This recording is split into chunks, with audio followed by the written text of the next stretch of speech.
Olá, estamos iniciando a nossa aula de biologia e antes de continuarmos ou dar prosseguimento, vamos observar uma estrutura em uma imagem. Temos aqui uma imagem de uma célula e no núcleo dessa célula vários cromossomos. Mas do que é feito os cromossomos? Inicialmente temos várias letras interligadas, como a letra T ligada à letra a letra C ligada à letra G, a T ligada a G ligada a C, a ligado a T, a C ligado a G. Essas letras são as iniciais das proteínas timina, adenina, citosina e guanina. Quando temos a letra T ligado à letra A, temos aí uma molécula de DNA, ou seja, sabemos que é o DNA porque timina só encontra-se presente nas moléculas de DNA. Se fosse uma molécula de RNA, ao invés da letra T, teríamos a letra U ligada à letra A. O U é de uma outra proteína, chamada de uracila. Essas letras, enfim, elas fazem parte das bases nitrogenadas, que são os compostos responsáveis por levar as informações genéticas de uma parte à outra, além de fazer parte dos componentes, conforme já foi dito, DNA e RNA. Ao conjunto dessas bases nitrogenadas, nós teremos o gene. Mas o que é o gene? O gene é a unidade de informação hereditária. É uma sequência específica de ácido nucleico, o qual detém a informação para a sintetização de uma proteína, como, por exemplo, a cor dos olhos, a cor da pele, entre outras características. Quando nós temos vários genes sequenciados, nós teremos o DNA, que, por sua vez, irá se associar a uma proteína denominada histona, que, ao se ligarem ao DNA, ajudam a dar a forma ao cromossomo e a controlar a atividade dos genes. Mas por que elas vão se ligar? Essas proteínas histonas vão se ligar ao DNA. Para quê?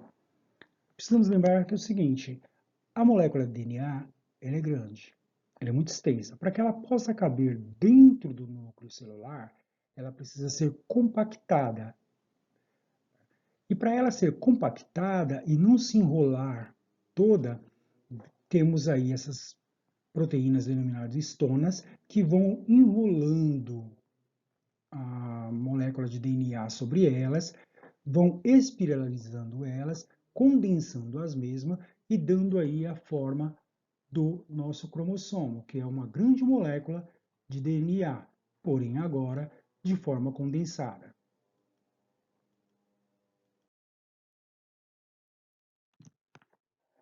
Alguns devem estar curiosos quanto a um questionamento. Os seres vivos apresentam quantos cromossomos? Bom, na realidade, a quantidade de cromossomos vai variar de espécie para espécie.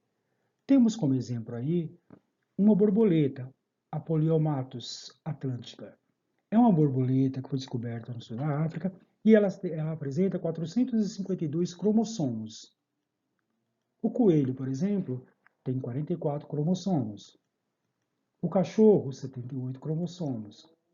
O nosso parente mais próximo na árvore da evolução, ou a árvore evolutiva, apresenta 48 cromossomos, que são os chimpanzés. O porco apresenta 40 cromossomos e os seres humanos, 46 cromossomos. Mas os cromossomos são agentes responsáveis pelo transporte de informações. Na espécie humana, as células somáticas, ou seja, as células do tecido do corpo, elas são denominadas de célula diploide e são representadas por 2N. O que significa 2Ns? 46 cromossomos. Durante a segunda divisão dessa célula, ou a divisão celular, que nós chamamos de meiose, forma-se duas células denominadas de células reprodutoras ou gametas. que são classificadas como células haploide. Apresentam a metade do número de cromossomos da célula diploide. Então, o N equivale a 23 cromossomos. Para a formação de um novo ser, há aí um processo de reprodução que pode ser assexuado ou sexuado. No caso da reprodução sexuada, aquela que envolve gametas, cada um dos envolvidos, ou seja, o sexo masculino e o sexo feminino, contribuirá na formação desse novo ser, mandando metade de suas características genéticas, por meio das células haploide. Mas como se chama essas células genéticas? Essas células haploides? É o espermatozoide e o óvulo.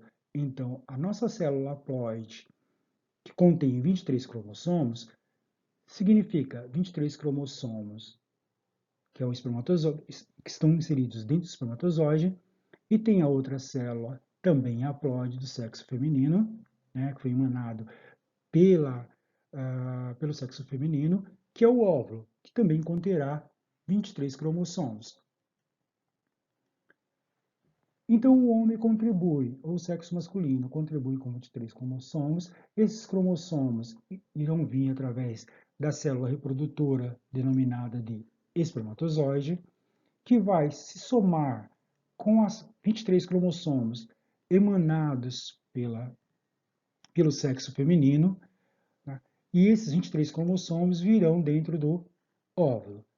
A união ou a soma desses 23 com mais 23, teremos 46 cromossomos. Então, teremos 2 Ns, que irá dar origem aí ao novo ser. Se os cromossomos são responsáveis por transportar as informações genéticas, consequentemente, os descendentes deverão apresentar as informações herdadas de seus progenitores.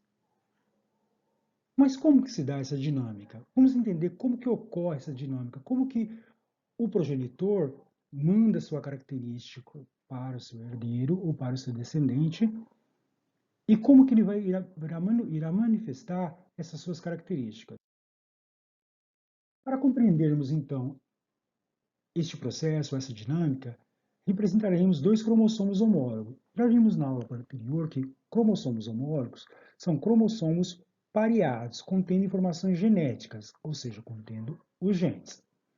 Nesse nosso exemplo, nós vamos colocar que há características que esses genes estão condicionados, seria para a cor de olho, onde iremos representar a letra azão, que será responsável pela cor de olho azul, e a letra azinho, que será responsável pela cor de olho verde. Cada indivíduo contribuirá enviando metade de suas características genéticas para a cor dos olhos. Então temos aí o sexo feminino, cuja característica é azão-azinho, e temos o sexo masculino, cuja característica também apresenta como genótipo, como genes, azão-azinho. Aí podemos observar que seria uma célula somática. Temos os cromossomos homólogos, lembrando que havíamos aprendido em aula anterior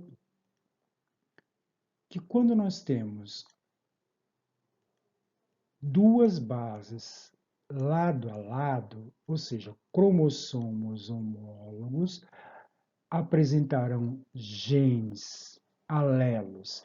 Genes alelos são aqueles genes que ocupam o mesmo locus, ou seja, ocupam a mesma região para uma determinada informação. Então, temos aqui nossos cromossomos homólogos, representando seus genes alelos, que estão no locus gênico. Aqui, cromossomos homólogos com genes alelos, ou seja, no mesmo locus. Cada um deverá contribuir com a metade de sua característica, ou seja, com a metade dessas informações. Como que se dará essa contribuição? Como que eles irão mandar esses genes? Utilizando, então, o exemplo destacado, iremos fazer as possibilidades de um resultado esperado. Se a mulher mandar, ou se o sexo feminino mandar azão, e o homem mandar azão, consequentemente, o gene para a cor de olho de seu descendente será azão, pois ele recebeu um azão do progenitor feminino e um azão do progenitor masculino. Porém, se o progenitor feminino mandar o azão e o progenitor masculino mandar um azinho, consequentemente, esse indivíduo terá azão, azinho. Nota que é diferente da primeira possibilidade. A primeira possibilidade, nós tínhamos aqui em cima azão, azão. Na segunda possibilidade, quando o pai mandou o seu segundo genótipo, o seu segundo gene, ele ficou com azão, azinho. Para uma outra possibilidade, teríamos, se o progenitor feminino mandar, ao invés do azão, mandar o seu segundo gene, que seria justamente o azinho. Se ele mandar o azinho e o progenitor masculino mandar o azão, o indivíduo terá azão, azinho. Note que eu coloquei primeiro o azão, apesar de ter falado que o progenitor feminino mandou o azinho, falei primeiro do progenitor feminino e depois falei do progenitor masculino. Mas na hora de representar, eu coloquei a letra maiúscula primeiro e a letra minúscula depois. O porquê isso? Por uma ordem muito simples. Quando for representado por letras diferentes, a letra maiúscula deverá iniciar a identificação. Tá? Se por acaso o progenitor feminino mandar o azinho e o progenitor masculino mandar também o azinho, teremos aí azinho, azinho. Então, note que nessa possibilidade ficou diferente desta possibilidade, assim como esta possibilidade ficou diferente desta possibilidade. Porém, temos aí a seguinte igualdade. Temos que azão, azão é diferente dos demais. No entanto,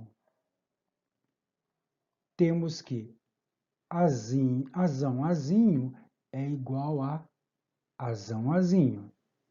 E temos aqui o azinho, azinho, que é diferente dos outros, dos demais. O que isso nos leva a concluir? O resultado que nós temos aí, que pode ocorrer deste cruzamento, será 25% terá azão, azão, ou seja, se falamos lá inicialmente que o azão te condiciona a cor azul ou os olhos azuis, então começou com azão, a cor do olho do descendente será azul. Temos 50% de azão, azinho.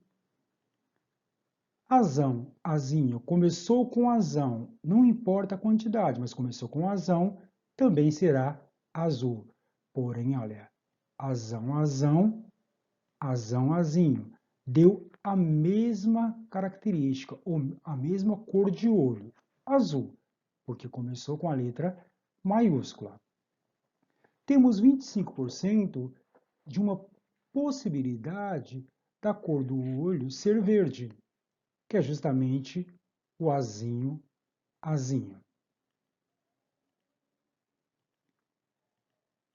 Podemos concluir, então, nesta neste resultado que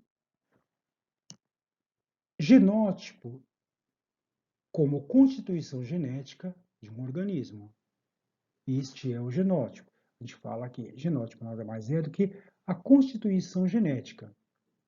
E estes, como a gente não consegue ver, normalmente eles são representados por letras do alfabeto.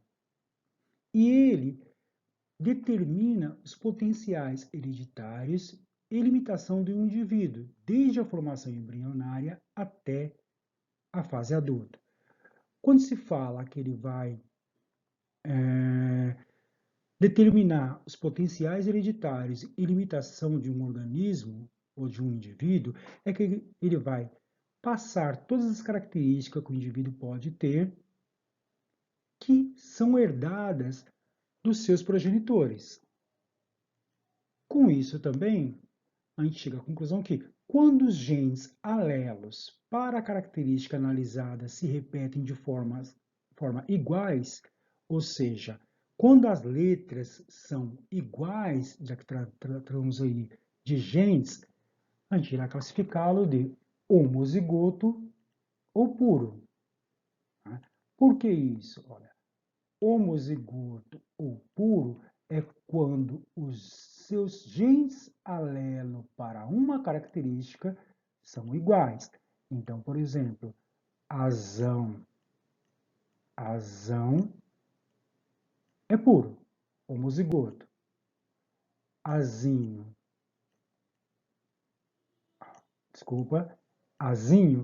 também é puro.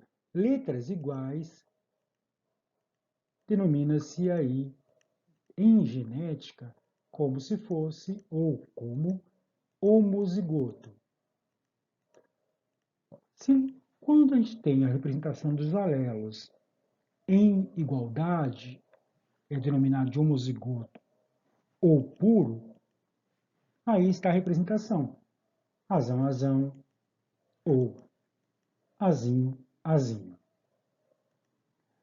Já quando o par de alelos para uma determinada característica se apresentarem de forma diferente um do outro, classificamos como heterozigoto. Neste caso, temos azão e azinho, que são os heterozigotos. Bom, pessoal, conclui-se então que homozigoto e heterozigoto são termos utilizados em genética para identificar se os genes que compõem o par de alelos de um indivíduo são idênticos ou diferentes.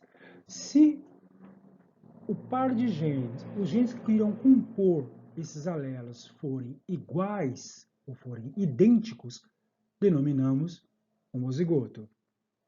Se os genes que compõem o par de alelo forem diferentes, forem distintos, denominamos aí de heterozigotos. E é justamente esses genes que irão dar aí as várias características que nós temos. Bom, espero que tenha ficado claro. Qualquer dúvida, estou à disposição para sanar as dúvidas que porventura venham a ocorrer. Até logo!